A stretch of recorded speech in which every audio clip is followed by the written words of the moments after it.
Nobody has more respect for women than I do. Nobody.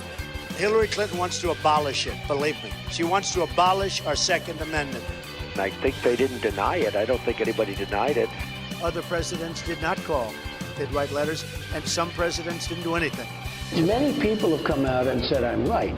You really do have to ask yourself, where does it stop? Hello and welcome to Fallacious Trump, the podcast where we use the insane ramblings coming from the orange presidential facehole to explain logical fallacies. I'm your host, Jim. And I'm your other host, Mark. A logical fallacy is an error in reasoning that results in bad or invalid arguments. And the logical fallacy we're looking at this week is the appeal to flattery, also known as the appeal to vanity, apple polishing, and argumentum ad superbium. Trump, obviously, flattery and vanity is a big thing for Trump. Yeah. But usually it's going in the other direction. It's him expecting his kind of cabinet members to sit around the table and treat him like their dear leader. Well, and the rest of the world to do the same. Well, yes, obviously. Yeah. But flattery coming from Trump to other people happens as part of this fallacy in a very specific way. It's really only when he wants something from them. Right. It's only to try and convince them that actually what they should be doing is what he wants. And our first example is from a tweet that he sent in July 2019 when A$AP Rocky was imprisoned in Sweden after a kind of altercation. And he tweeted, "Just spoke to Kanye West about his friend A$AP Rocky's incarceration. I will be calling the very talented Prime Minister of Sweden to see what we can do about helping A$AP Rocky. So many people would like to see this quickly resolved." So very talented Prime Minister of Sweden. Yeah. Now, as this kind of rolled on a bit and A$AP Rocky didn't immediately get released after this bit of flattery, he turned less nice. Right. And started saying about how, it was very disappointing that the Prime Minister wasn't doing any more, and it was, America does lots for Sweden and doesn't seem to work in the other direction, which is a weird kind of foreshadowing of what he said to the Ukrainian Prime Minister.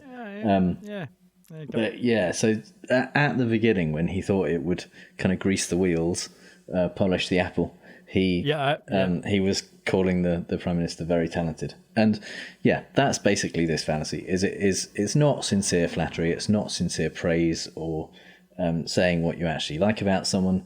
It is entirely to try and get them to see you more pleasantly and do what you want them to do. Right. That's really what it is.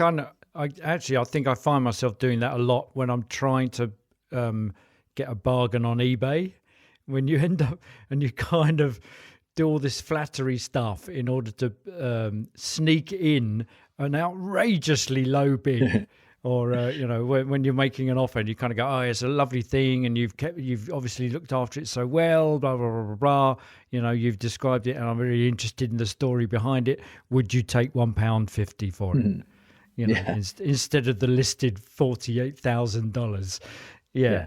And you're using it essentially in the place of an argument. You're not actually making any logical steps to say why you should have it, or in this case, why Rocky should be released. But it's just, instead of doing that, you just go for the flattery. Yeah, and I think actually he's talking about the Prime Minister of Sweden and his talent in the same breath as Kanye West and A$AP Rocky, who are equally talented Nordic politicians. just like he's an equally talented urban rapper. Yeah. So, it was kind of weird that he got involved with this. Really, it was during the period where Kanye was, the kind of crazy where he was interested in Trump, as opposed to his usual kind of crazy, and Kim Kardashian was going into the White House and getting Trump to listen to her about people who should be released from prison and things like that, and he just seemed to be kind of caught up in that celebrity interest world thing, which was very much, I think, what essentially Kim and Kanye were doing to Trump was the flattery thing to say, we need you, you're brilliant, we need you to come and help us with this thing that we want to try and get done. You're a rock star, you're a rock star, and you're kind of our kind of people. It's a bit like the Cool Britannia thing in the 90s when all the pop stars went to visit Tony Blair in Number 10. So like Oasis and Blur and Paul Weller, and that would all just turn up at number 10. And he absolutely loved it. And, he thought he got to hang out with the guitarist that he'd been emulating for years and years. And they felt like they were influencing policy. And I don't know that that's true. I think they've all just turned out to be slightly right of centre. After, I expect Morrissey turned up at one point and said, "Yeah, that Thatcher, she was great." Yeah. So it really is about the kind of vanity that they get out of it rather than anything else. Our second example from Trump is at one of his rallies, and it's aimed at his followers, his supporters. You're the smartest. They don't like to say that about. Hey, I went to great colleges. You went to great schools or colleges. You people are successful as hell. They like to try and demean always by saying, well, this and that. Let me tell you, we're winning. You're smarter. You're better looking. You're sharper. And they call themselves elite. But if they're elite, then we're the super elite. So they seem kind of gone from, you went to colleges, they went to college, but you've been to college. They've got good jobs, you've got good jobs. You're also sharper, you're better looking. I mean, I know it's just kind of a given, but him saying, I went to great schools and colleges, you went to great colleges. 29% of his base are college graduates of his supporters, compared to like 66% of Hillary's supporters. So yeah, you definitely can't say to those people, you went to great colleges, you're really smart and well educated and brilliant. It's just and he's also trying to do the thing. I'm just like you. I went to good schools. Because you bought your way in. Yeah. So he's kind of doing the flattery of them so that they will count him as one of them and vote for him, basically. Do what he wants them to do. And so he does that really weird thing where he claims that the Democrats call themselves elite, which is not how that works at all. The elite moniker is given to them as a negative thing by their enemies, saying they are, East Coast elites and so on. And so Trump is weirdly claiming that they call themselves elites, but they're not elite. We're more elite than they are. They are, yeah. So he's claiming it as a thing that's good. Yeah. Well, that was the thing that was bandied around ahead of the last election, that Corbyn and the Corbynistas, or the kind of the champagne socialists, were all called metropolitan liberal elites and were out of touch with the rest of the country. And this was levelled at them by the metropolitan liberal elite in the Tory party, who for sure have never stepped foot outside of Westminster, lots of them, so their thing is very London focused. In fact that's the text of my dissertation, the other side of this thing. And now is the time, I think, for Mark's British politics corner. Yeah, so this is about, my first clip is where Boris won. This is from his election winning speech the day after he won the last election in December last year, mainly because people that never normally vote for the Metropolitan Liberal elite, the Tories, don't normally vote for them, voted for them. And surely they're the Metropolitan Conservative elite. Aha, very good. See what you did there. Yeah, the Metropolitan Liberal Democrat elite. Yes, with a little L. So Boris, aware that lots of people, basically, he was aware that his campaign had won. His campaign of having no policies other than get Brexit done was a successful thing, because he tapped into all the people that were disenchanted, sufficiently disenchanted to have voted Leave in the referendum in 2016, and then were increasingly disenchanted that we hadn't left the European Union by 2019, glossing over the fact that they were disenchanted sufficient to vote Leave because of 7 years up till then of Tory austerity and London-centric policies. So they disenfranchised them sufficient to vote leave and then capitalised on their disgruntlement with their disenfranchisement by saying, yes, we will manage to leave now, having also successfully deflected all of the blame for the austerity and the London-centric denuding of industry in the northern parts of London, northern parts of England, having successfully deflected all of that onto Europe, so that people said, well, it's all Europe's fault. So, having won, Boris then flattered the hell out of the voters by saying this. I have a message to all those who voted for us yesterday, especially those who voted for us Conservatives, One Nation Conservatives, for the first time. You may only have lent us your vote, and you may not think of yourself as a natural Tory. And you may intend to return to Labour next time round. And if that is the case, I am humbled that you have put your trust in me and that you have put your trust in us. And I and we will never take your support for granted. And I will make it, I will make it my mission to work night and day, flat out, to prove you right in voting for me this time and to earn your support in the future. And I say to you that in this election, your voice has been heard, and about time too. See, I don't know why they're clapping there, because who he's addressing are basically the Tory party faithful in that room, and they're all going, "Yeah, great, yes, yeah." I'm humbled by the fact that you lent us your vote, and we will do all we can to live up to your expectations. Of course, they won't. And he said your voice has finally been heard, about time too. Only insofar as it's got him into power. He is notorious for setting stuff up so that people trust him merely to further his own career. Or there's a great article in the Guardian, and it says unreliability is Johnson's business model, as is attested by everyone whose misplaced trust has been incinerated to fuel the engine of his ambition.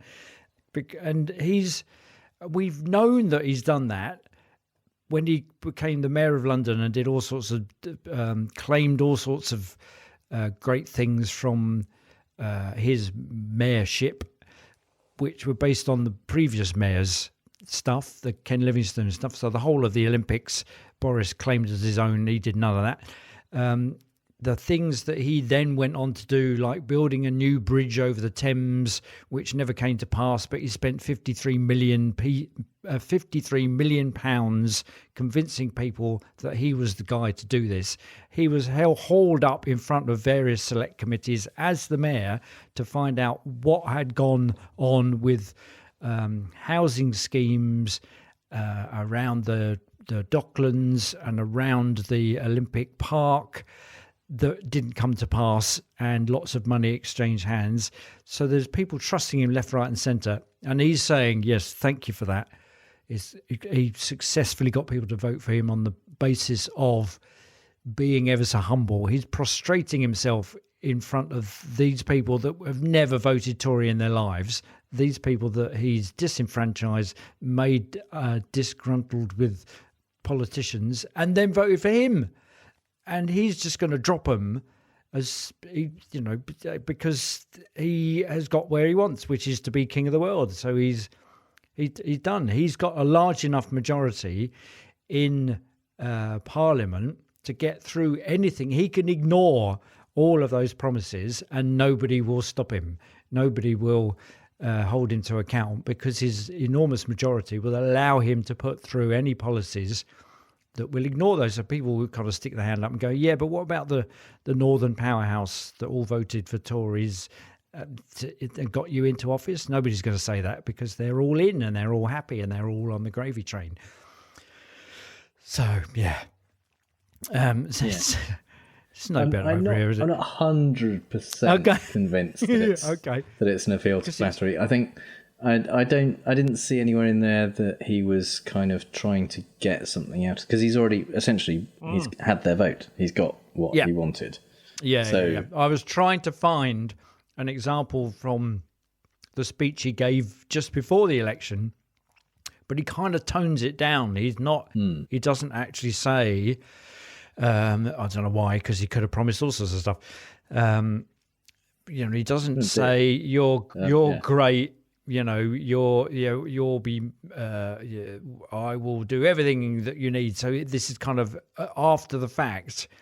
This is what if he'd have said this before the election, then he would have been appealing to them to get something out of them. What he's doing is more, maybe he's kind of assuaging some sort of collective guilt on the part of the top. No, what am I saying?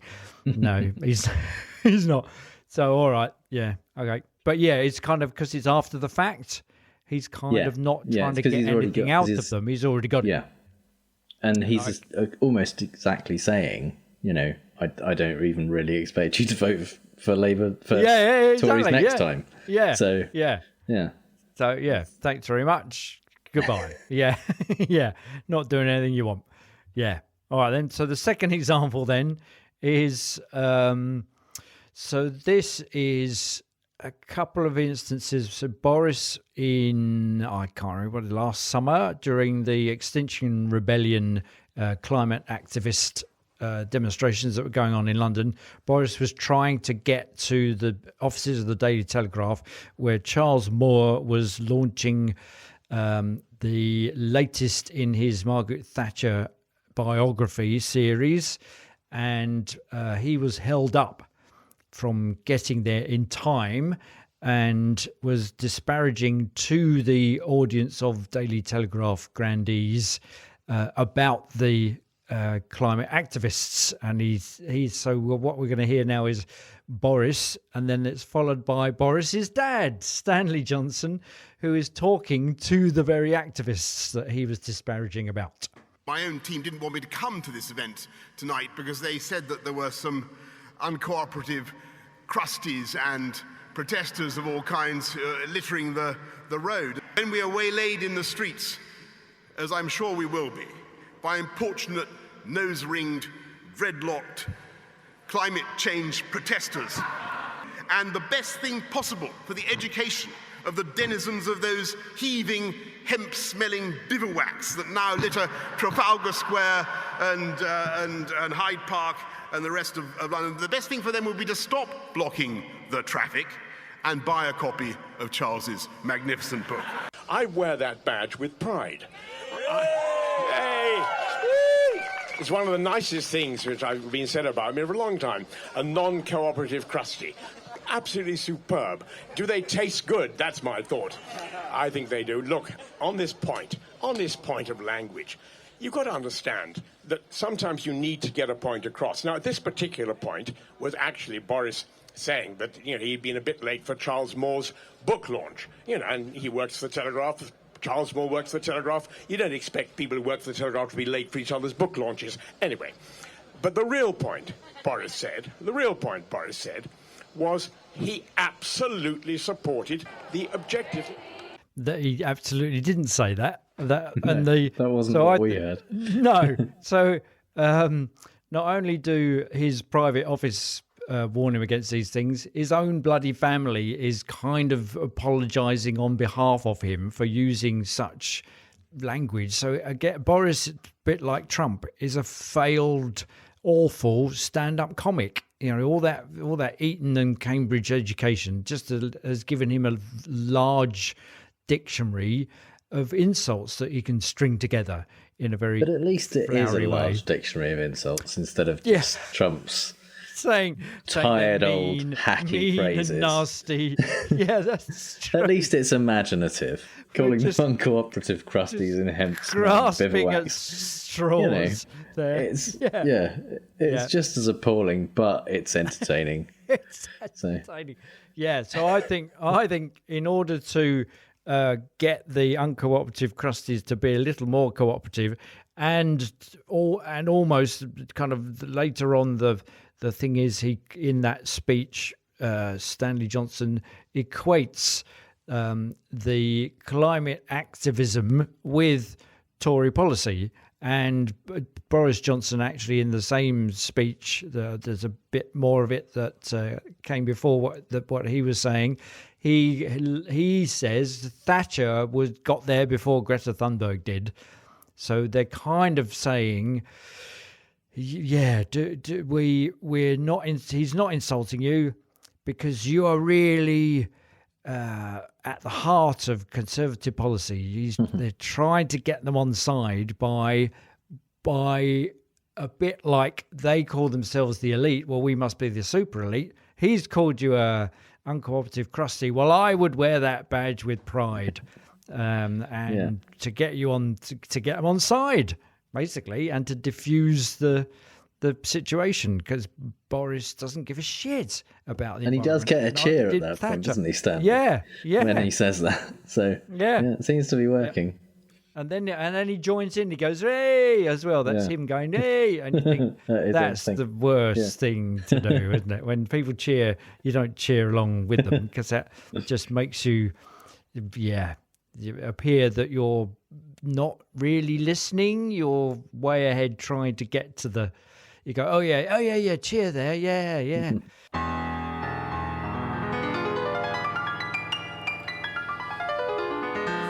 First I wasn't sure if it was flattering, but then I realized it was a fallacy. But then I thought of all the times that I'd seen it in the wild, I was beguiled. I'd seen them in the wild, fallacy in the wild.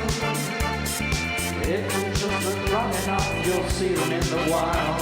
They're out there if you look, or you can read them in Jim's book. Fallacy in the wild, fallacy in the wild. Hey.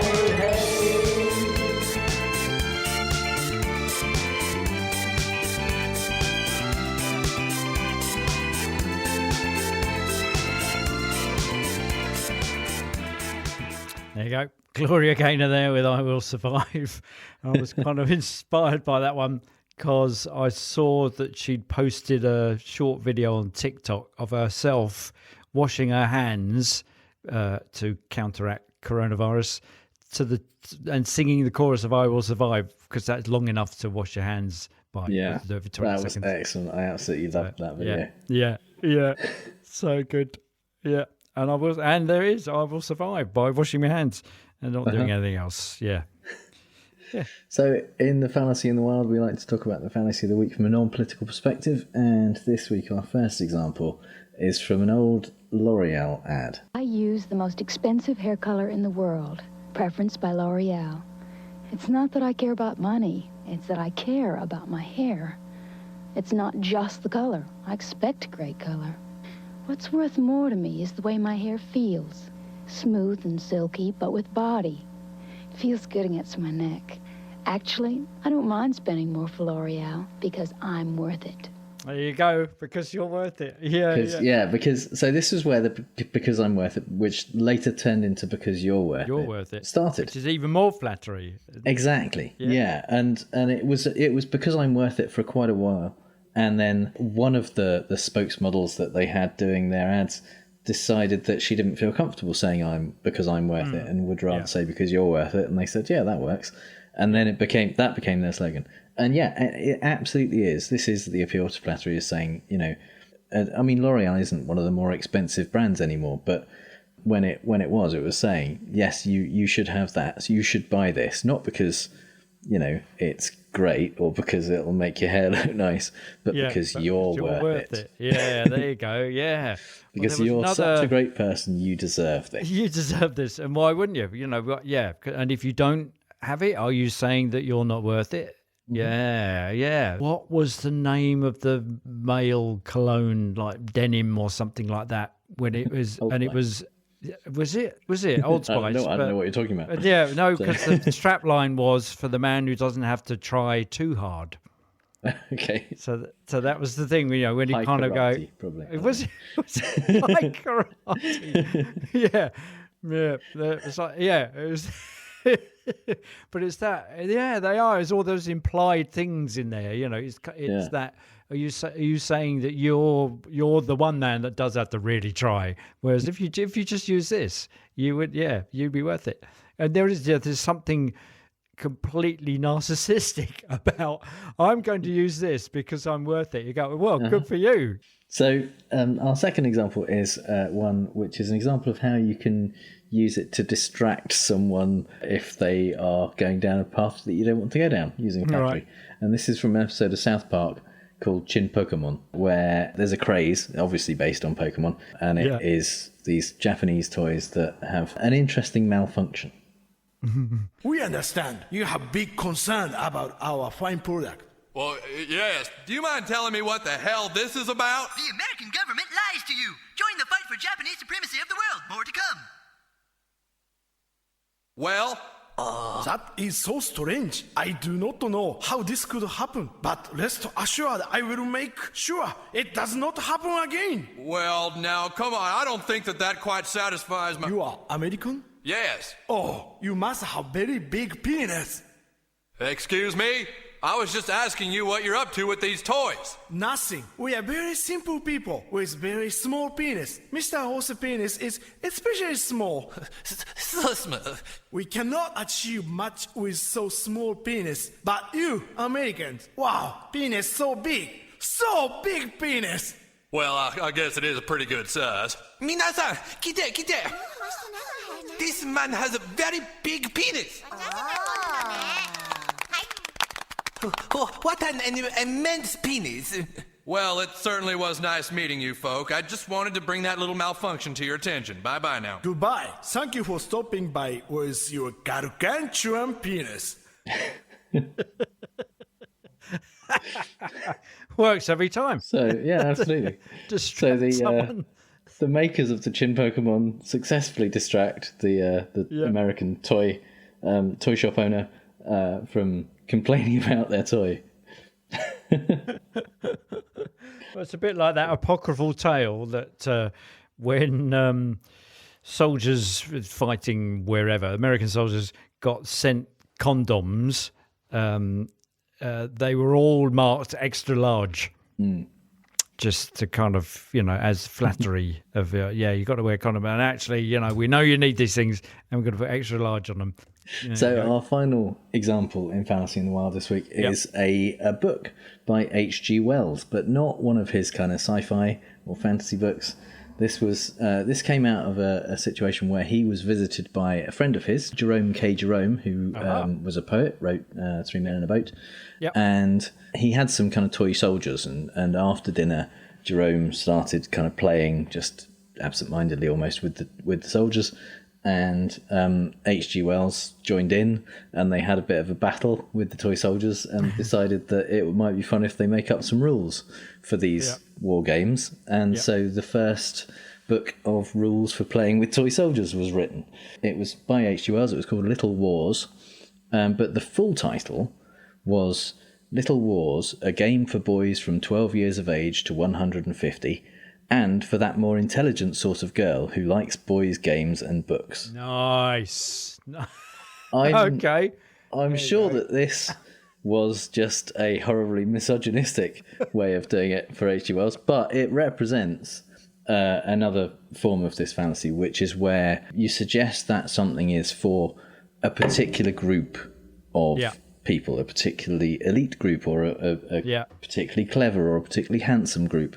And therefore, if you consider yourself or would like to consider yourself part of that group, then this is a thing for you. Yeah, nice.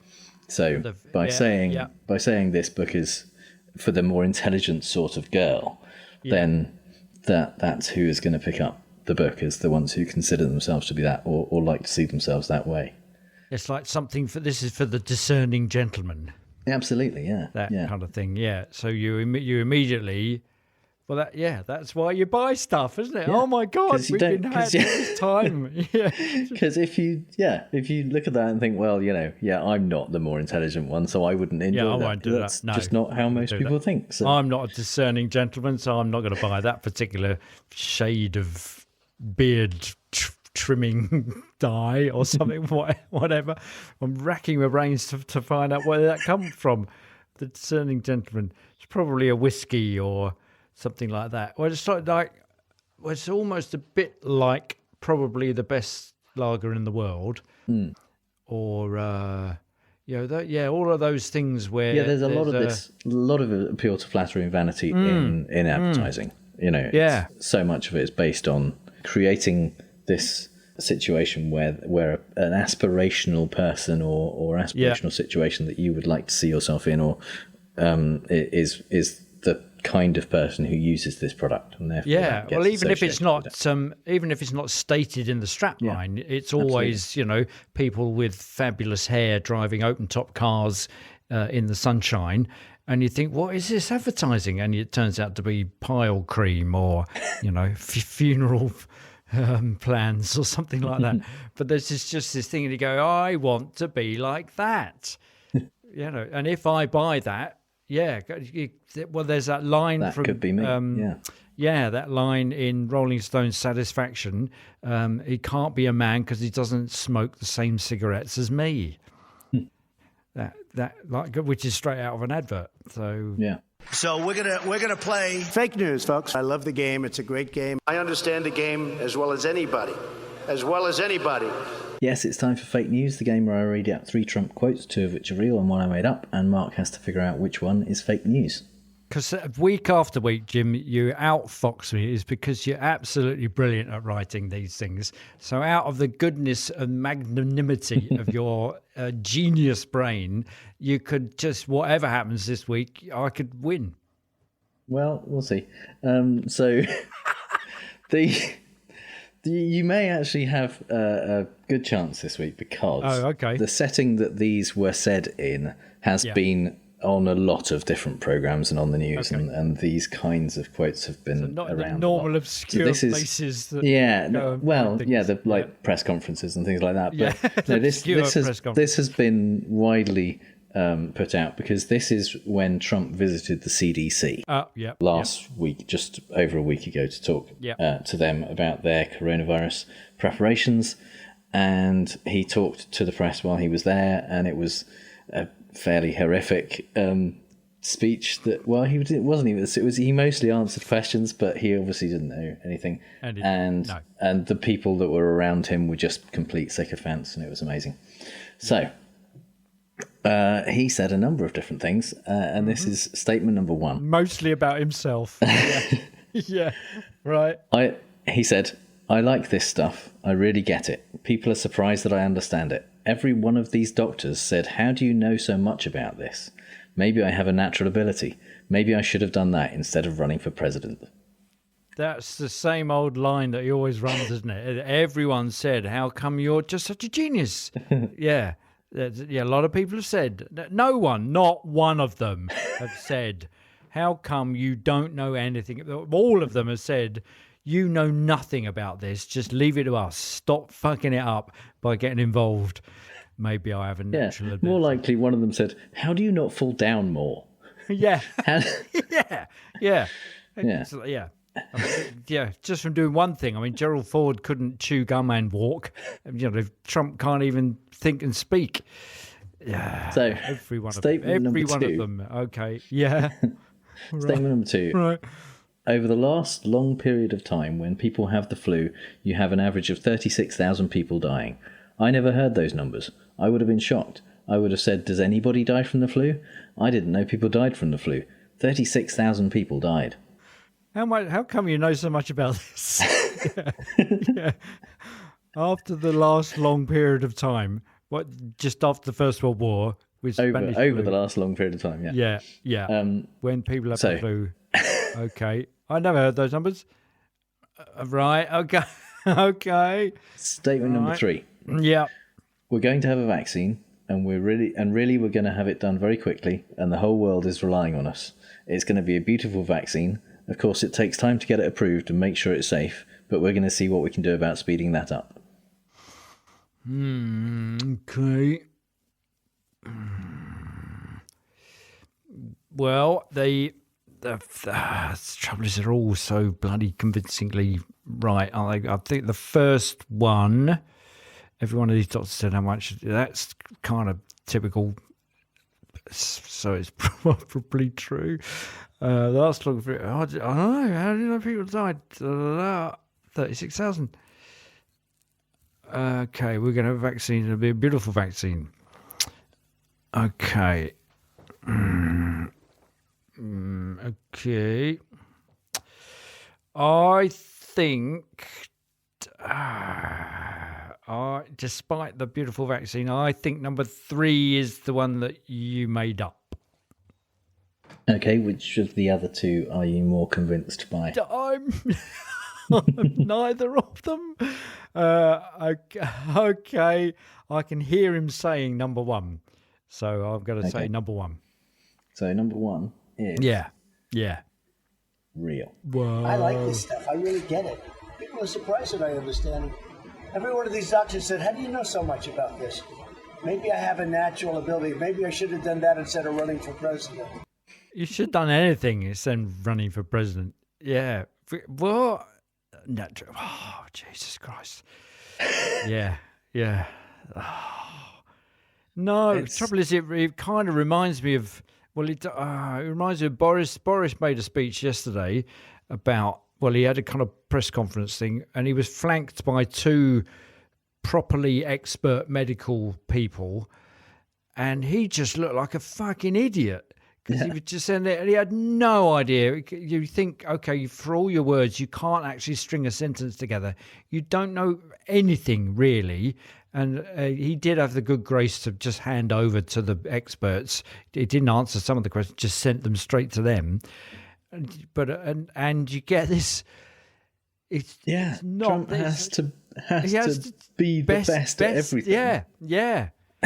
And then make up stuff and say, oh yeah, every single one of these doctors said how much you know so about it. They don't. They didn't do that. No. Like one of them maybe, like as a joke.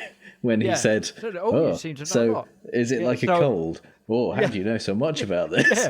Or so this is like a glove, only it's made of rubber, and you put it on your hand like that. Yeah, and it's okay. So it's like a condom, but with 5 bits on it. Yeah. How do you know so much about this? Yeah. Well, when I was in the army, you weren't in the army. We got sent condoms that were extra large. No, you didn't. This is the guy who a week before was sitting around a table in the White House with actual doctors and saying things like, "So, could we just use like the flu vaccine for this?" And all of the doctors were sitting there thinking, "Fucking course we can't use the flu vaccine. It's not the flu. It's not the flu." And then all of those doctors were thinking, how come he knows so little about this? How do you know the amount you know about this? Yeah. How is it possible to know to have that lived much on Earth about this long? Yeah. To have lived your life this long in this country and been exposed to as much television as you've been and yet know so little about so much. Yeah. So... Right. Okay. So you also think that number 2 is real? I do definitely want it to be real. Yeah. And number 2 is real. Oh my God. Last long period of time when people have the flu, you have an average of 36,000 people dying. I never heard those numbers. I would have been shocked. I would have said, does anybody die from the flu? I didn't know people died from the flu. 36,000 people died. How do you know so much about this? What? Literally in the same visit, he is saying, I didn't know this thing that basically everyone knows. Also, I know everything there is to know about this stuff. Yeah, I've got a natural ability. Well, you're natural in a kind of Shakespearean sense of natural being idiot. Yeah, and then, but there's no... he has no sense. I think he's got no long-term memory. So it's just, he's going, oh yeah, did I say something then? I have no idea what it was. Anyway, I'm just expressing what everybody else is expressing. 36,000? Really? 36,000? Yeah, everyone knows that. Yeah. More people than have died so far in the US from coronavirus have died of the flu already last year. Yeah, we know that. Yeah. I sound a bit like Jonathan Park. Sorry. All of which means that you have got it right this week. Oh, okay.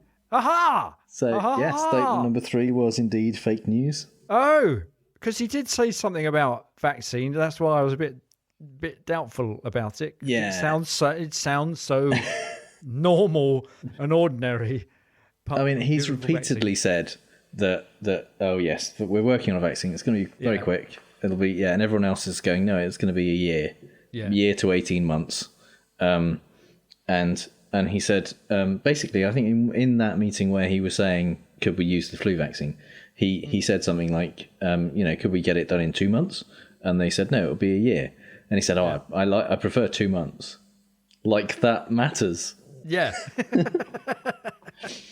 Yeah. Like you're not doing a deal. We're not kind of holding out for 18 months. It's going to take 18 months. 3 of those are getting it tested on humans, so we don't kill people. Said, we'll just speed that bit up. What? It isn't bureaucracy. It isn't just government interference slowing the thing down. It's the fact that we're not Star Trek and we can't just go, I'll just reconfigure that on the screen and then put it through the replicator. Can't do that. It doesn't exist. For sure, I've seen it on the telly. I know so much about this stuff. Oh, dear. So that means that you're now on 18 out of 45, which is 40%.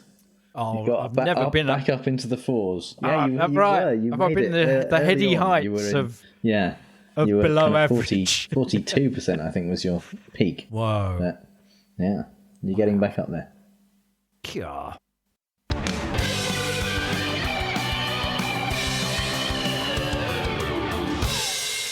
So, Mark, have you ever been in an escape room? No, I haven't. But I did once design one for my son's 10th birthday, and I had to make up all the characters and then sort of work out the plot, and they all arrived and they played the thing, and then I had to work out this puzzle, and it took forever. But it was great fun, and and I've not actually been to an escape room. So my kids and we love escape rooms. We did our first one last summer, and it was fantastic. And then we did another one beginning of this year. That's such a lot of fun, and it's really kind of intense puzzle solving, clue finding, thinking. You have to think laterally and logically, and it's like creative, and you have to really keep an open mind as well. Because my daughter, who's 11, came up with a thing and said, maybe this is what we need to do. And I was like, that's not what we need to do. And of course it was what we needed to do. Of course it was. So brilliant. It's absolutely brilliant. So we love escape rooms. But the thing is, they are really expensive because when you get your family all together and go and do it, you're paying, a lot of money per person and you have to go somewhere and find somewhere to do it. But rather than spending a lot of money on each of your family members and taking them to a place, you can get escape rooms that you get sent to you. And we have a sponsor this week who is a company called Crate Joy, and they do subscription boxes.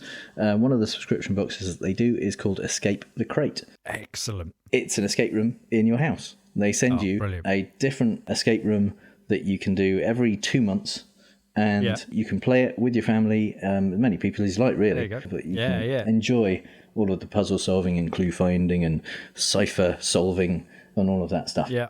How do we get to these? If you want to have some fun in your house with an escape room, then you can go to fallaciostrump.com/escape.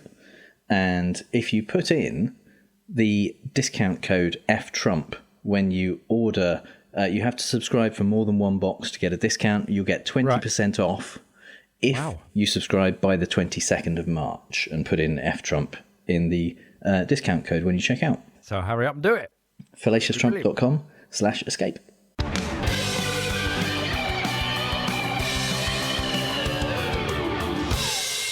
Yes, it's time for the part of the show that this week at least is called Simon Chadwick is Not a Logical Fallacy, because this week we've partnered with the Greenleaf Book Group to bring you an interview with Simon Chadwick, the author of the new book For the People, A Citizen's Manifesto to Shaping Our Nation's Future. Simon, thanks very much for joining us. Thank you, Jim. I'm delighted to be here. Why don't you start off by just giving us a little bit of your background? Well, as you can tell, I've got a North Carolinian accent.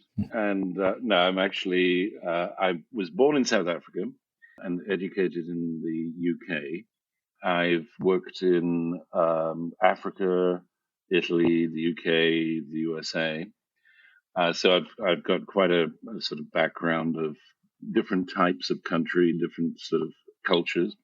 My father was a very prominent anti-apartheid activist in the 70s and 80s in South Africa until we as a family were exiled in 1982, subsequent to his arrest.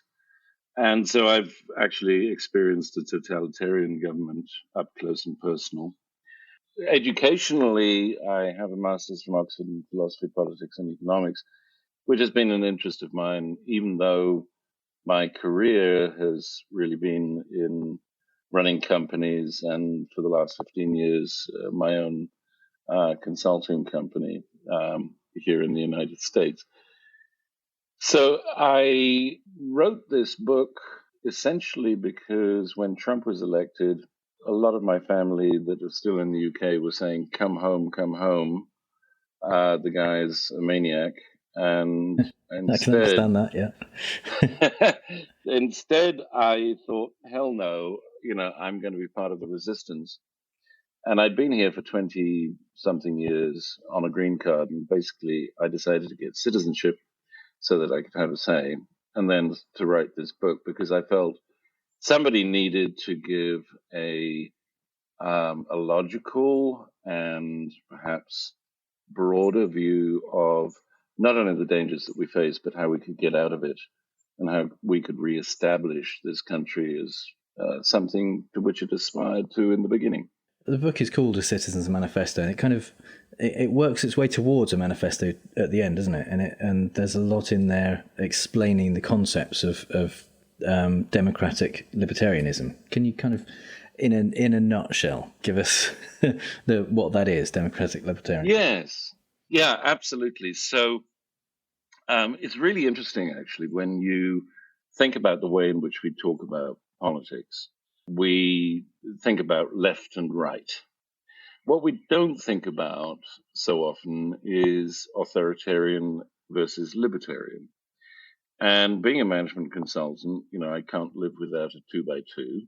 So if you plot on a 2x2 the various forms of government in this world, both in recent history and today, you usually find that most governments are sitting in the top right-hand corner. That is, they are right-wing or center-right and pretty much in the authoritarian camp. That is true whether it's Boris Johnson or Tony Blair. It's true whether it's Obama or George W. Bush. Most democracies, most Western democracies today are in that top right-hand corner.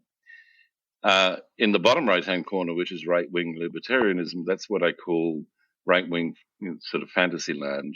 It's over here in the United States, it's what's promised in elections, i.e. the government will get out of your hair and it won't cost you very much, but it's never delivered. Top left, obviously, is the failed communist states, USSR, Venezuela, places like that. But very rarely do people actually look at the bottom left quadrant, which is what I call democratic libertarianism.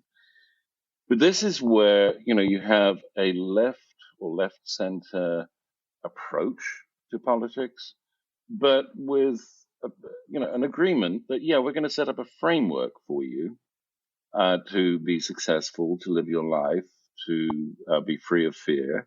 But we're not going to be a nanny state. We're not going to prescribe all the time. And I think if you look at governments around the world, you can see that, many of the Scandinavian governments, perhaps sometimes the Dutch government, the Portuguese government, and certainly New Zealand right now, fall into that category.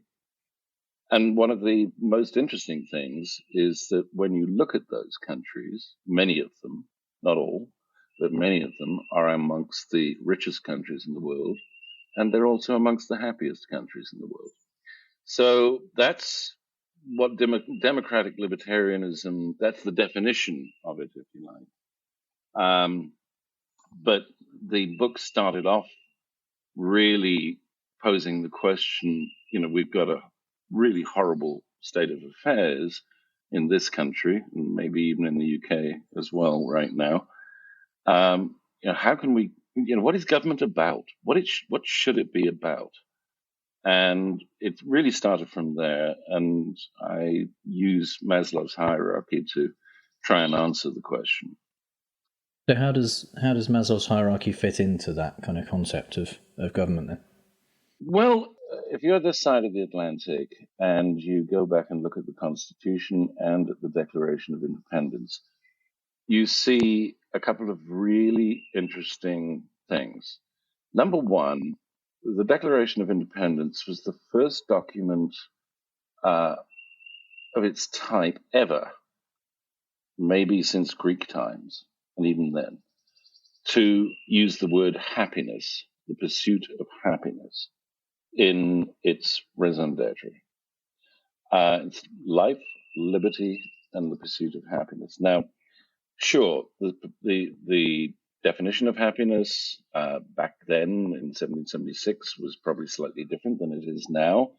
It may have connoted sereneness or maybe societal calm, but nonetheless, look around and you're not going to find it very often in a declaration like that.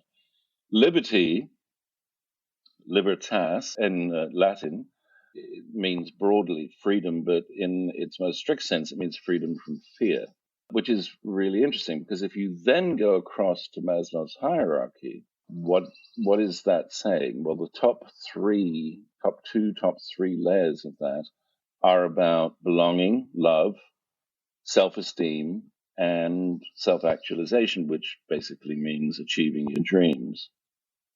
And the bottom layers are about security, having a roof over your head, having food on the table, and at higher levels, being able to take care of your family, having a job, being educated, being in good health, and really primarily being free of fear that you will lose any of this.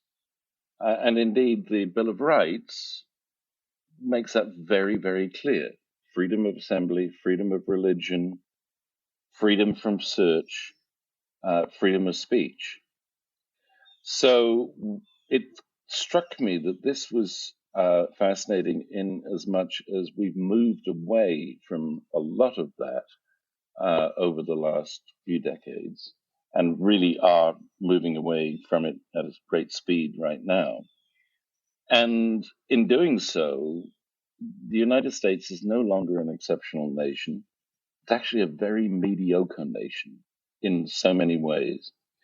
So using that as a lens, I really was interested in saying, okay, so what should government be doing? It really should be setting up a framework of security for individuals and society as a whole, from which people can feel they belong in the widest sense, and can actually strive for both self-esteem and achieving their dreams, and that the country itself can do so. Because that's really what the country was founded on, was that this was something different. This was something that people could aspire to. And it's part of the national conversation always, but it is very rarely these days delivered. You talk in the book about ideology and the problems that creates, and part of the manifesto is abstaining from ideology.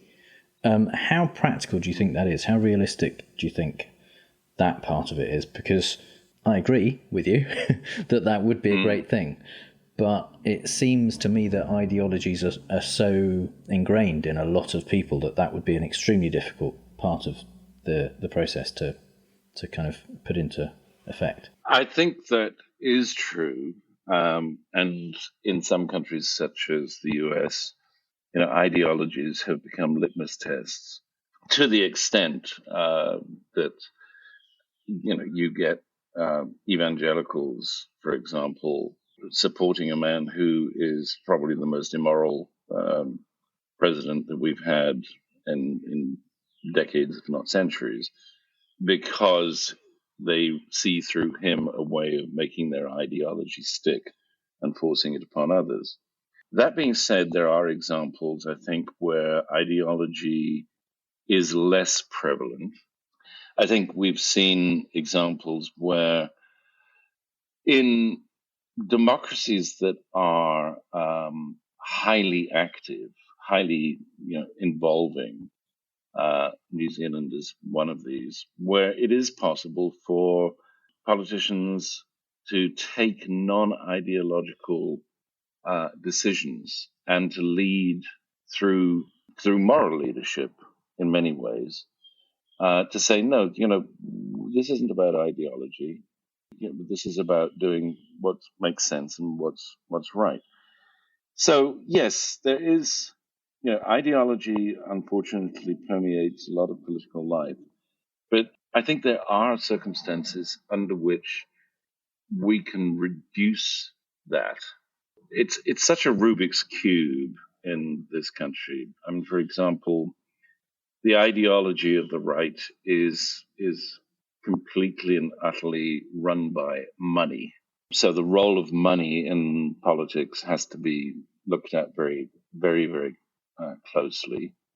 The degree to which, for example, you vote for or against the NRA on gun control is an ideological litmus test, and is directly linked to how much money you get from the NRA.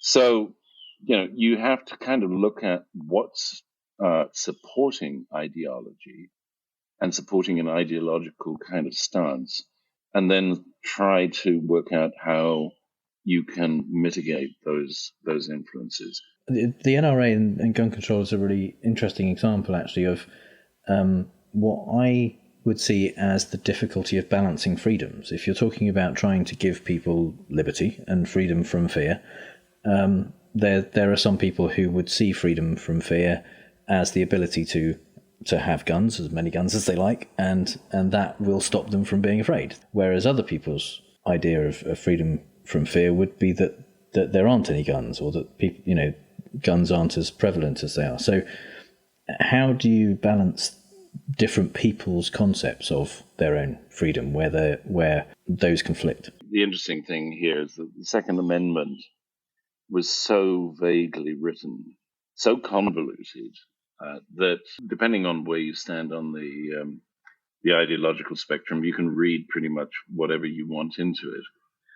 But in this case, I think, it's like the old Irish joke that, guy comes to a fork in the road and asks an old man what direction to take, and he says, well, if I were you, I wouldn't start from here. The fact is, we are starting from here. The Second Amendment is a fact. The Supreme Court has upheld it.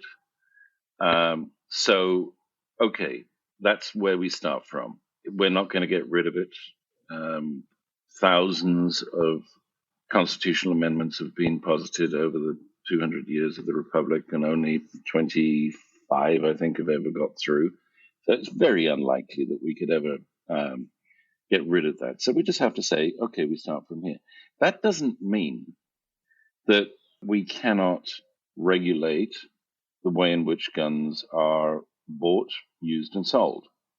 And this is where there's a huge discrepancy between, what the NRA, which is essentially a gun manufacturers association these days, believes and what left-wingers believe. But when you come down to the facts, they are horrific. And no government, I think, that really believes in a framework absent of fear should be sanguine about these facts. We have nearly 40,000 gun deaths a year in this country. That's more than traffic accidents kill. We have 1,000 people killed by the police every year. And many of those gun deaths, by the way, are suicides, and many of them are accidents in the home, where children have found guns and basically where they shouldn't. So if you're saying as a politician that my job is to create a framework where people are not afraid, then there has to be some sort of regulation. There has to be some concerted effort to control that mayhem. And again, it's not easy because it means you have to deal with gang culture. It means that you have to deal with people who believe that they can own AK-47s, that they shouldn't have to register or be controlled in any way, whilst at the same time registering their car and licensing it and passing tests to drive it. But all of that has to be dealt with. But nonetheless, you cannot, I think, look at this situation and say this is perfectly normal. Unfortunately, after every mass shooting, and in 5 months, the first 5 months of last year, there were 22 mass shootings in this country. Everybody sends out prayers and thoughts and condolences, and nothing gets done. It's getting done at the local level, and that's interesting, but it's not getting done at the federal level, and that's because of money. Local government and local governing entities are something that comes up as well in your book as kind of an example of how government gets out of the way by leaving decisions beyond the kind of framework that they've set up to the smallest possible governing entity. One of the ones mentioned is school boards in the manifesto, and that made me wonder, in terms of this kind of ideal libertarianism of allowing freedom and allowing those individual groups to make decisions, isn't there a need to decide that on a larger level and to regulate that when you have, for example, school boards in Texas and Kansas and places like that saying it's okay, or even buying textbooks to teach creationism over evolution? Isn't there a need for the government to get involved at that point and at a federal level and say, no, we have to have these standards? I believe there is. And I make a distinction in the book between what I believe are social issues that follow moral ideology, abortion being one, which I think really should be brought down to the county level. And, if you want to live in a county that does not allow abortion, fine. But maybe the county next door or the county next to that does allow it. And that means people can, even poorer people can have access to it if they need. Where education is concerned, it's not just about curriculum, although I think you hit on a very good point there, but it's about financing. And we're still using the form of financing education that was used in the days of the migration to the great Wild West. You had a town on the prairie that had its schoolhouse and had its school teacher, and they needed to be supported, and that was supported through property taxes. Today, we have this same system, which means that essentially, if you're in a poor neighborhood, you are really screwed in terms of the quality of the schools that you have available to you. Whereas if you're in a very wealthy neighborhood, you have the best education going. And this actually results in a grotesque mutation of the property market, with people moving between their kids' elementary school time. They'll be in one neighborhood and then they'll move to another neighborhood, and that really screws with property prices. But essentially what it does mean is that there is no equal right to education in this country. And I'm talking primarily secondary education here. Secondary education is a crapshoot and essentially is not going to, it's not solving for social mobility. Social mobility in the States is an all-time low right now. So yes, to answer your question, there needs to be a more state-driven, maybe even federally driven approach to education, certainly to education funding. And I think where the federal government can come in is to say, look, we need to move away from a property tax based system probably more to an income tax-based system. We need to follow the Dutch example of where there are lower social economic class families in a particular neighborhood, or maybe immigrant families. We actually upweight the funding to their schools to encourage mobility. These are things that, again, they do fall within the democratic libertarian framework, because essentially the government is then leveling the playing field and removing the fear of people who otherwise see their kids trapped in the lower strata of society, removing that fear and enabling them perhaps to build a better future for their kids. Okay. The book is For the People, The Citizens' Manifesto to Shaping Our Nation's Future. Simon, where can people get the book and where can they find out more about you? Thank you. Yes, the book is available at Amazon, both in the UK and in the US and elsewhere. You can also go to my website, simonchadwick.us, and buy it through that website. Do leave a review, positive or negative, whichever way you fall.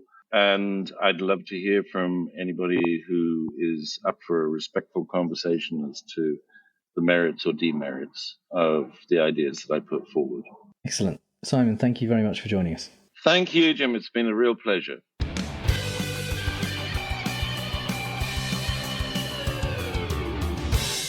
I like the way he kind of sets out the whole thing based on Maslow's hierarchy of needs, but he kind of touches on libertarianism we were talking about it earlier, that we've thought that it was a very thing about being small government, so you do hardly anything to interfere in the social fabric and you just let everything go to the free market. But he's got some thoughts about that. Actually, there are things that government needs to do. Solutions to some of the problems with libertarianism and that are inevitable, I think, do seem to involve using more government regulation than I would have expected, given my previous ideas of what libertarianism is. So it was really interesting to talk to him and to read the book. And actually, they're the kind of ideas that in recent times in the UK have been dismissed as socialism and even worse, communism, Stalinism, Leninism.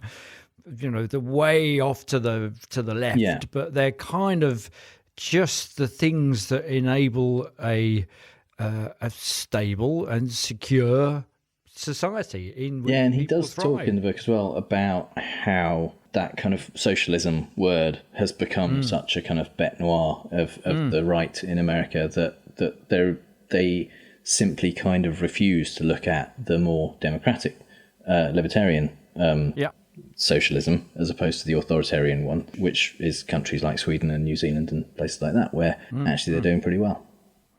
Yeah. No, good interview. And finally, some things we really don't have time to talk about. Shocking nobody nowhere, Trump continued to lie about and downplay the coronavirus last week, at various points likening it to the flu again, suggesting on Fox that many people who get it are fine still going to work, and even blaming Obama, saying, "The Obama administration made a decision on testing that turned out to be very detrimental to what we're doing, and we undid that decision a few days ago." Nobody knows what he was talking about. What's he talking about? Factcheck.org reached out to the FDA, the CDC and the White House and got no response, and the experts who would speak to them said there was no such decision. Peak Trump, though, happened during his aforementioned visit to the CDC, when he blithely announced that his personal preference would be to leave American citizens on the cruise ship the Diamond Princess because letting them off the ship would make the US infection numbers look worse. Nice. Because surely what you need in a crisis, especially in a health crisis, is trusted, accurate, accessible information. From the White House? Well, Reuters ran reports from government officials that staffers without high security clearances were excluded from the coronavirus response meetings held by the Department of Health and Human Services, that they took place in classified rooms, even the virtual video conference ones. Of course, if the information is classified, then it doesn't get beyond the select bunch who have clearance. And given the bunch who have clearance aren't at all qualified to run the country, let alone deal with a global health crisis, this very possibly slowed down the Trump administration's response. Maybe it's a bit naughty of Reuters to poke the grumpy bear like that by pointing this out, because he's just going to spend a lot of time roaring about how it's fake news, and he's not being inaccurate or opaque, and yeah, I'm the president, rather than out fixing things.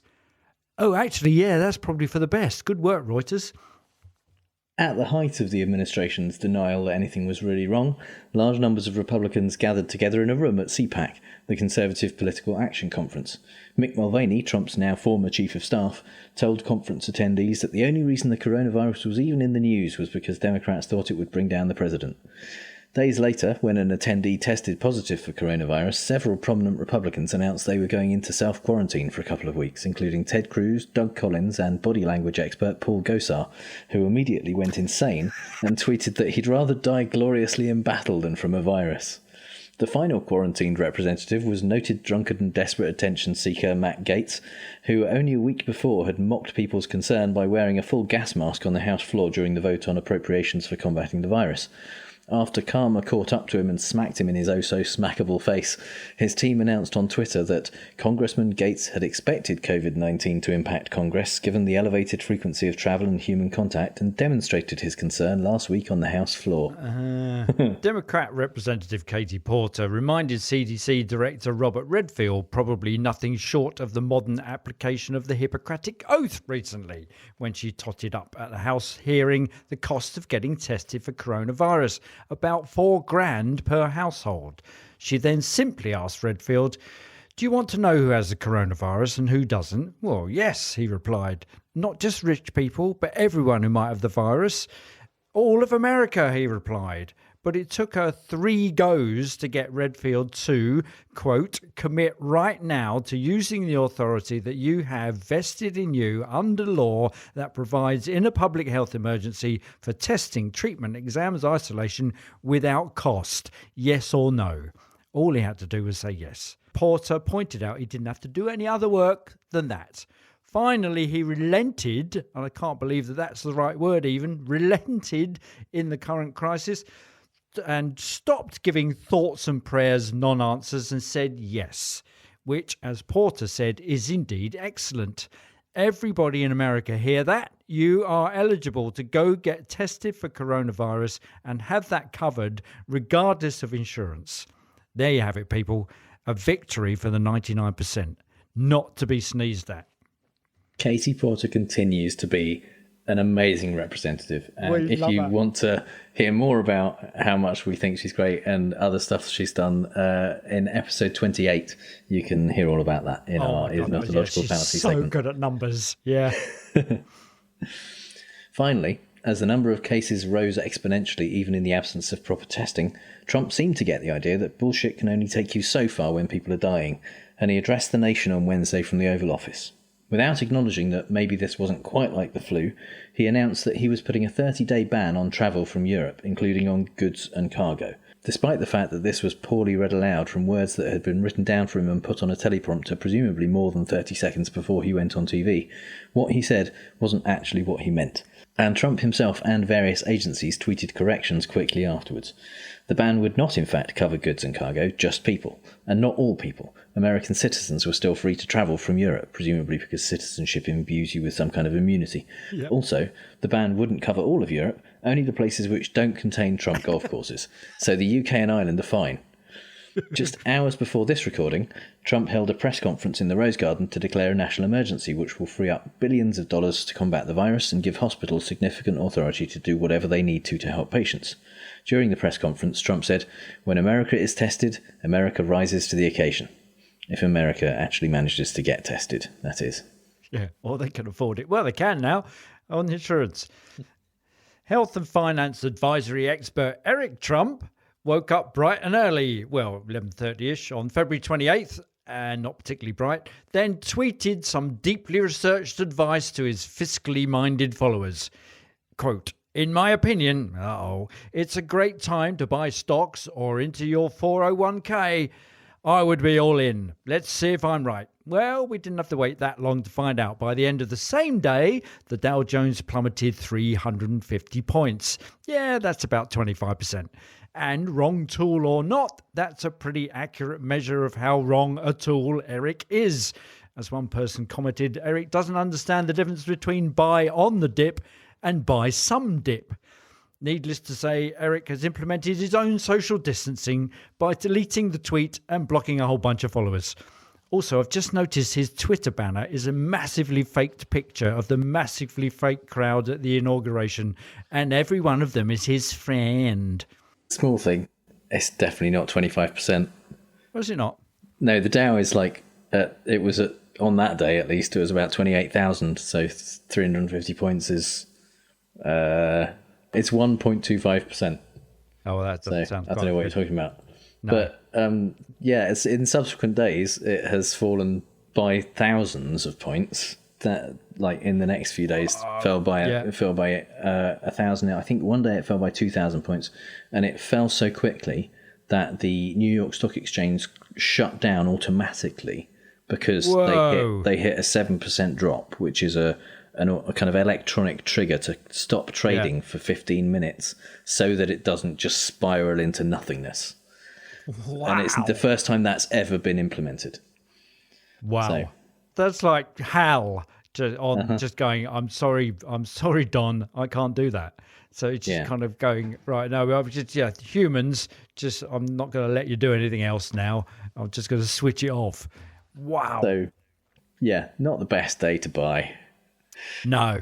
Or be advised by Eric to buy. So, In news which is both good and not coronavirus related, paedophile Judge Roy Moore has resoundingly lost the Alabama GOP Senate primary because he's a garbage person. Moore came a distant fourth in the race for Jeff Sessions' old Senate seat, and in other good news, Sessions also didn't win his seat back, although his race isn't over because he's now in a runoff with the fantastically named Tommy Tuberville. It's not like... presumably is a children's TV character set in a world of potatoes. Yeah. Or I imagine he's one of those kind of figures that's inflated by air that stand outside parking lots. That's kind of like made of tubes. Yeah, the crazy waving thing. Yeah, exactly. Yeah, Tommy Tuber. That's him. And he'll turn up at the hustings, and that's all he'll do. And people will think he's a Trump devotee. And he'll still beat Jeff Sessions. And he'll still beat Jeff Sessions. Exactly. Yes. Over here, Boris has appeared as a presser for the first time since calling an emergency Cobra meeting about 2 weeks too late, and after his health minister herself tested positive for coronavirus. And what measures are his government implementing to protect his swathes of new voters? And the rest of us. Well, given that we're probably 4 weeks behind where Italy are now, if we were China, we could build 4 hospitals in that time. But no, he's not yet implementing anything that might actually prevent the infection curve from skyrocketing, but rather distracting us from the last 10 years of willful underfunding of the health service by perpetuating the damn fool Dunkirk spirit of keep calm and carry on. Go to school. We walked to school during the Blitz. Go to work. Go on the tube. We survived the Luftwaffe, But most importantly, wash your hands whilst whistling God Save the Queen. And get to grips with the notion that you might lose some loved ones before their time. Yes, he actually said that. If only anyone loved Boris, then would that mean he'd go before his time? Yeah, love him, but don't kiss him, unless you have a new and continuous cough, that is. I think probably only one verse of God Save the Queen you'd need to whistle while washing your hands to get to 20 seconds. That'd probably be fine. Yeah, that'd be enough. Yeah. No one knows the words after you get past the first verse anyway, which isn't an issue if you're whistling, admittedly, but still. Yeah. So that's all the bad arguments and faulty reasoning we have time for this episode. You can find the show notes at fallaciostrump.com, and if you hear Trump say something stupid and want to ask if it's a fallacy, our contact details are on the contact page. If you think we've used the fallacy ourselves, let us know. And if you've had a good time, please give us a review on Apple Podcasts, Stitcher, or wherever you get your podcasts. You can connect with us and other listeners in the Facebook group at facebook.com/groups/FallaciousTrump. All music is by The Outbursts and was used with permission. So until next time on Fallacious Trump, we'll leave the last word to the Donald. That's right. Go home to mommy. Bye. Bye.